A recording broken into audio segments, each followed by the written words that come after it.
കൂട്ടുകാരെ, പുതിയൊരു വീഡിയോയിലേക്ക് സ്വാഗതം. ഇന്ന് നമ്മൾ തയ്യാറാക്കാൻ പോകുന്നത് ചായ മനസ്സ് കൊണ്ട് നല്ലൊരു അടിപൊളി നാടൻ കറിയാണ് കേട്ടോ. അപ്പോൾ ചായ മനസ്സ് എല്ലാവർക്കും അറിയാമായിരിക്കും, അറിയാത്തവർക്ക് വേണ്ടി പറയുകയാണ് കേട്ടോ. അതിന് ഒരുപാട് ഗുണങ്ങളുണ്ട്. ഒരുപാട് വിറ്റാമിൻസും മിനറൽസും അതുപോലെ നാരുകളും ഒക്കെ അടങ്ങിയ ഒരു ഇലവർഗ്ഗമാണ് നമ്മുടെ ചായ മനസ്സ. ഇതിൻ്റെ തളിര് ഇലയാണ് കേട്ടോ നമ്മൾ ഭക്ഷണത്തിനായിട്ട് ഉപയോഗിക്കുന്നത്.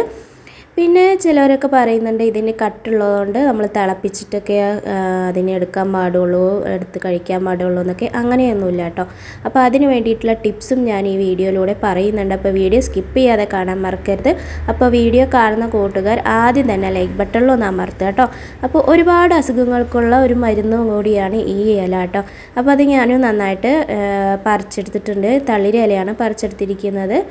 അപ്പോൾ അതാ ഇതിൽ കണ്ടില്ലേ ഈ ഒരു പാല്, ഇതിനെയാണ് കേട്ടോ എല്ലാവരും ഒരു ആസിഡിൻ്റെ ഇതാണ്, അതുപോലെ ഇത് നമ്മൾ വേവിച്ചിട്ട് അതിൻ്റെ വെള്ളമൊക്കെ കളഞ്ഞിട്ട് വേണം ചെയ്യാനായിട്ട്. അങ്ങനെയൊന്നും ചെയ്യണ്ട. കാരണം വേവിച്ച് കഴിയുമ്പോൾ ആ വെള്ളത്തിൽ തന്നെ ഇതിൻ്റെ എല്ലാ വിറ്റാമിൻസും പോകും. അപ്പോൾ ഇതിന് വേണ്ടിയിട്ടുള്ള ഒരു പ്രതിവിധി എന്താണെന്ന് വെച്ചാൽ നമ്മുടെ ഈ നെട്ടി ഭാഗം നന്നായിട്ട് തന്നെ നമ്മളൊന്ന് മുറിച്ച് കളയുക കേട്ടോ. ഇപ്പോൾ ഇതിലും ഒന്നുകൂടി പാലുണ്ടാവും. അപ്പോൾ ഈ പാല് കളയാനായിട്ട് നമ്മൾ കുറച്ച് നേരം വെള്ളത്തിലിട്ട് വയ്ക്കണം. ഇപ്പോൾ അതാ ഞാൻ ഞെട്ടിയൊക്കെ മുറിച്ച് കളഞ്ഞിട്ടുണ്ട് കേട്ടോ. അപ്പോൾ ഇതേപോലെ മുറിച്ച് കളയുക. ഇതേപോലെ എല്ലാത്തിൻ്റെയും ഞെട്ടി ഞാൻ എടുത്തിട്ടുണ്ട് കേട്ടോ. അതായത് ഒരു പിടി ചീരേനെയാണ് ചായ മനസ്സ് എടുത്തിട്ടുള്ളൂ. അതുകൊണ്ട് തന്നെ നല്ലൊരു കറി തയ്യാറാക്കാം കേട്ടോ. അപ്പോൾ അതാ ഞെട്ടി മുറിച്ചെടുത്തപ്പോൾ അതിൽ പാലുണ്ട് കേട്ടോ, കണ്ടില്ലേ. ഇതേപോലെ നമ്മൾ ഞെട്ടി നന്നായിട്ട് മുറിച്ചെടുക്കുക. എന്നിട്ട് ഇതേപോലെ ഒരു 1/4 മണിക്കൂറോളം വെള്ളത്തിലിട്ട് വയ്ക്കുക. നന്നായി കഴുകിയിട്ട് വെള്ളത്തിലിട്ട് വയ്ക്കുക കേട്ടോ. തിളപ്പിക്കുക, ഊറ്റുക ഒന്നും ചെയ്യണ്ട. അപ്പോൾ തിളപ്പിച്ച് നമ്മൾ കളയുമ്പോൾ അതിൻ്റെ എല്ലാ ഗുണങ്ങളും ആ വെള്ളത്തിൽ പോകും. പിന്നെ വെച്ചിട്ട് ഒരു കാര്യമില്ല. ഇതേപോലെ നമ്മളൊരു 1/4 മണിക്കൂർ കൂടുതലിട്ടാലും കുഴപ്പമില്ല. അങ്ങനെ വെള്ളത്തിലിട്ടതിന് ശേഷം അത് ആ വെള്ളം കളഞ്ഞ് ഒന്നുകൂടി നന്നായിട്ട് 2-3 വട്ടം കൂടി നന്നായിട്ട് ഒന്ന് കഴുകിയതിന് ശേഷം ഇതേപോലെ വെള്ളം തോരാൻ വെക്കുക കേട്ടോ. അപ്പോൾ വെള്ളം തോരാൻ ഞാനത് ഓട്ടപാത്രത്തിൽ വെച്ചിട്ടുണ്ട്. അപ്പോൾ ഇനി ഇത് ചിലവർക്ക് എങ്ങനെ അരിയണ്ടതെന്ന് അറിയില്ല. സാധാരണ സിമ്പിളായിട്ട് തന്നെ എല്ലാ ചീരയും അരിയുന്ന പോലെ തന്നെ നമ്മളൊന്ന് പിടിച്ചിട്ട് നമ്മൾ ചെറുതായിട്ടൊന്ന് മുറിച്ച് കൊടുക്കുക. ചെറിയത് നൈസാക്കേണ്ട ആവശ്യമൊന്നുമില്ല കേട്ടോ. വലുതാക്കിയിട്ട് മുറിച്ചെടുക്കുക. നമ്മൾ കറിയാണല്ലോ വയ്ക്കുന്നത്, അപ്പോൾ വെന്ത് കിട്ടാനൊന്നും കുഴപ്പമൊന്നുമില്ല. ഇതേപോലെ ഒന്ന് മുറിച്ച് കൊടുക്കുക കേട്ടോ. അങ്ങനെ എല്ലാതും മുറിച്ച് കൊടുക്കുക. കുറച്ച് മതി കേട്ടോ കറി വയ്ക്കാനായിട്ട്. നമ്മൾ ഉപ്പേരിയൊക്കെ വയ്ക്കുമ്പോൾ തോനെ ഇല എടുക്കേണ്ടി വരും. കറി വയ്ക്കാൻ ഇത്രയും മതി കേട്ടോ, ഒരു പിടി മതിയാവും. അപ്പോൾ അതാ ഞാനെല്ലാം ഇതേപോലെ മുറിച്ചെടുത്തിട്ടുണ്ട് കേട്ടോ. അപ്പോൾ ഇനി ഈ കറി വയ്ക്കാൻ ആവശ്യമായിട്ടുള്ള ഇൻഗ്രീഡിയൻസ് എന്തൊക്കെയാണെന്ന് നോക്കാം കേട്ടോ. അപ്പോൾ ഞാനിതവിടെ കുറച്ച് പരിപ്പ് എടുത്തിട്ടുണ്ട്. ഇത്രയും എടുത്തിട്ടില്ലെങ്കിലും കുഴപ്പമില്ല കേട്ടോ. അപ്പോൾ ഞാൻ ചില പരിപ്പ് കട്ടി ഉണ്ടാവില്ലല്ലോ, അതുകൊണ്ടാണ് ഇത്തിരി തോനെ എടുത്തത്. അപ്പോൾ ഞാൻ കുറച്ച് എടുത്തത് ഇത്തിരി അധികമായിന്ന് തോന്നുന്നു കേട്ടോ. അപ്പോൾ ഇത്ര എടുത്തില്ലെങ്കിൽ കുഴപ്പമൊന്നുമില്ല.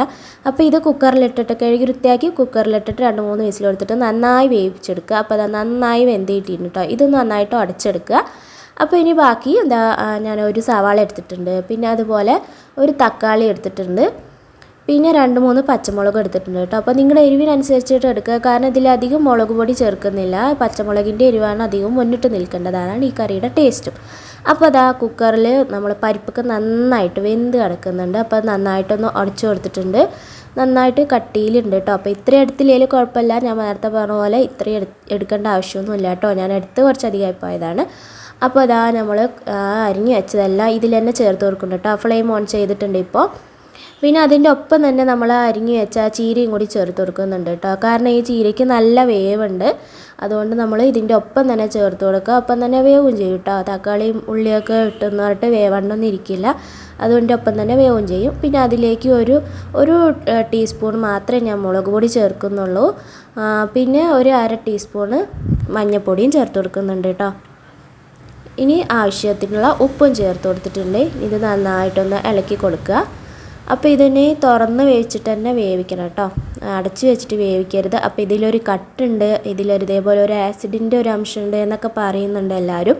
അപ്പോൾ അതൊക്കെ പോവാനായിട്ട്, അതിൻ്റെ ഒന്നും ഒരു പ്രശ്നം വരാതിരിക്കാനായിട്ട് നമ്മൾ തുറന്ന് വെച്ചിട്ട് തന്നെ വേവിക്കുക.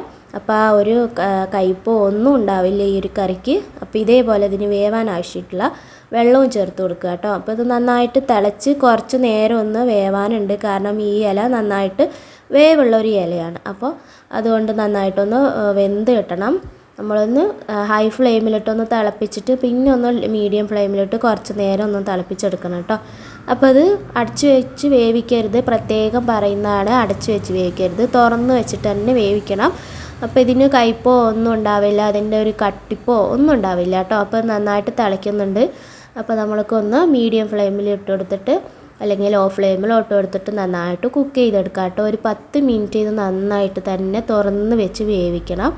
ഇടയ്ക്കൊന്ന് ഇളക്കി കൊടുത്താൽ മതി. അപ്പോൾ അതാ കറി നന്നായിട്ട് തിളച്ച് വരുന്നുണ്ട് കേട്ടോ. അപ്പോൾ കറി ആവാനായിട്ടുണ്ട്. അപ്പോൾ പെട്ടെന്ന് നമുക്ക് ഈ കറി തയ്യാറാക്കാൻ പറ്റും. അപ്പോൾ നമ്മുടെ കറിയൊക്കെ നന്നായിട്ട് തിളച്ച് വറ്റി കുറുകി വന്നിട്ടുണ്ട് കേട്ടോ. അപ്പോൾ ഇതേപോലെ കട്ടി വേണ്ടവർക്ക് ഇങ്ങനെ തന്നെ വെക്കുക, അല്ലെങ്കിൽ നന്നായിട്ടൊന്ന് അയവ് വേണ്ടവർക്ക് കുറച്ച് വെള്ളം കൂട്ടാം കേട്ടോ. അപ്പോൾ ഇതൊരു കട്ടിക്ക് കഴിക്കുന്നതാണ് നല്ലൊരു ടേസ്റ്റ്. പരിപ്പ് കറി എപ്പോഴും നമ്മൾ കട്ടിയിൽ കഴിക്കുന്ന ഒരു പ്രത്യേക ടേസ്റ്റാണല്ലോ. അപ്പോൾ ഇതേപോലെ തന്നെ ചെയ്യാം കേട്ടോ. അപ്പോൾ കറി ഞാനിതാ ഓഫാക്കി ഇട്ടിട്ടുണ്ട്. ഇനി നമുക്ക് ഇതിലേക്കുള്ള താളിപ്പിനുള്ള ആവശ്യമില്ല എന്തൊക്കെയാണെന്ന് നോക്കാം. ഞാനിതാ ചീനച്ചട്ടി അടുപ്പത്ത് വെച്ചിട്ടുണ്ട്. ഇനി നമുക്ക് കുറച്ച് വെളിച്ചെണ്ണ ചേർത്ത് കൊടുക്കാം. നമുക്ക് താളിക്കാൻ ആവശ്യമായിട്ടുള്ള വെളിച്ചെണ്ണ ചേർത്ത് കൊടുക്കാം. ഇനി നന്നായിട്ട് മൂത്ത് വരുമ്പോൾ നമ്മളെപ്പോഴും ചേർക്കുന്ന പോലെ തന്നെ കടുക് ഇങ്ങോട്ട് ചേർത്ത് കൊടുക്കാം കേട്ടോ. അപ്പോൾ കടുക് ചേർത്തിട്ട് നന്നായിട്ട് പൊട്ടി വരുമ്പോൾ ഞാൻ കുറച്ച് ചുവന്നുള്ളിയും അതുപോലെ വെളുത്തുള്ളിയും ചതച്ചിട്ടുണ്ട്. 2-3 ചുവന്നുള്ളി 2-3 വെളുത്തുള്ളി നന്നായിട്ട് ചതച്ചെടുത്തിട്ടുണ്ട്.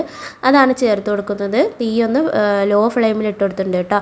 അപ്പോൾ ഈ ഒരു താളിപ്പിന് നല്ലൊരു മണമാണ്. ഈ കറിക്ക് പ്രത്യേക ഒരു ടേസ്റ്റും കൂടിയാണ് കേട്ടോ ഈ താളിപ്പ്. ഇതേപോലെ തന്നെ താളിക്കുക. ഈ ഒരു ഇലക്കറികൾക്ക് പ്രത്യേകിച്ച് ഇങ്ങനെ ഒരു താളിപ്പ് കൂടിയാകുമ്പോൾ സൂപ്പർ ടേസ്റ്റാണ് കേട്ടോ. അപ്പോൾ ഇത് നന്നായിട്ടൊന്ന് മൂപ്പിച്ചെടുക്കുക. ലോ ഫ്ലെയിമിലിട്ട് തന്നെ അതിൻ്റെ ഒരു കളറൊക്കെ ഒന്ന് മാറി വരുന്ന വരെ നന്നായിട്ടൊന്ന് മൂപ്പിച്ചെടുക്കുക കേട്ടോ. ഇനി മൂപ്പിച്ച് എടുത്തതിന് ശേഷം നമുക്ക് അതിൻ്റെ ഇടയിൽ ഒരു 2-3 വറ്റൽ മുളകും കൂടി ഞാൻ നടുവേ മുറിച്ചിട്ട് ചേർത്ത് കൊടുക്കുന്നുണ്ട് കേട്ടോ. അപ്പോൾ അതും കൂടി ചേർത്ത് കൊടുത്തിട്ട് നന്നായിട്ട് തന്നെ അതും ഒന്ന് മൂപ്പിച്ചെടുക്കുക. അപ്പോൾ താളിപ്പ് നമ്മുടെ റെഡിയാവും. അപ്പോൾ അതും കൂടി നന്നായിട്ടൊന്ന് മൂപ്പിച്ചെടുക്കുന്നുണ്ട്. അപ്പോൾ ഇതാ നമ്മുടെ താളിപ്പൊക്കെ റെഡിയായി വന്നിട്ടുണ്ട് കേട്ടോ. ഇനി നമുക്ക് ഫ്ലെയിം ഓഫ് ചെയ്തിട്ട് നമുക്ക് കറിയിലേക്ക് ഇത് ചേർത്ത് കൊടുക്കാം. അപ്പോൾ അതാ താളിപ്പും കൂടി ആകുമ്പോൾ നമ്മുടെ കറി ഇതാ അടിപൊളി കറി ആയിട്ടുണ്ട്. നല്ലൊരു നാടൻ കറി. അപ്പോൾ ചായ മനസ്സല്ല എന്ന് വെച്ചിട്ട് നിങ്ങൾ വിഷമിക്കേണ്ട. ചീരയും മുരിങ്ങയും ഒക്കെ ഇതേപോലെ കറി വയ്ക്കാം കേട്ടോ. പെട്ടെന്ന് നമുക്ക് പച്ചക്കറിയൊന്നും ഇല്ലെങ്കിൽ ചീരയോ വീട്ടിൽ 2 മുരിങ്ങയോ എന്തെങ്കിലും ഉണ്ടെങ്കിൽ ഒരു പിടി മാത്രം മതി ഇതേപോലെ കറി വയ്ക്കാനായിട്ട്. ഒരുപാട് ആവശ്യമൊന്നുമില്ല. പിന്നെ ചായ മനസ്സ ഒരുപാട് ഗുണങ്ങളുള്ള ഒരു സംഭവമായത് കൊണ്ട് വീട്ടിലുണ്ടെങ്കിൽ ഇതേപോലെ ഒന്ന് തയ്യാറാക്കി നോക്കൂ കേട്ടോ. തിളപ്പിക്കുക, അതിൻ്റെ വെള്ളം ഊറ്റിക്കളയുക ഒന്നും ചെയ്യേണ്ട. ഞാൻ ഈ ചെയ്ത അതേ ടിപ്സും കൂടി നിങ്ങൾ ഉപയോഗിച്ചാൽ മതി. അതേപോലെ തന്നെ ചെയ്താൽ മതി. ഒരു ഗുണങ്ങൾ അതിന്ന് പോവാതെ തന്നെ നമുക്ക് ഇതേപോലത്തെ ഒരു കറി തയ്യാറാക്കാൻ പറ്റും കേട്ടോ.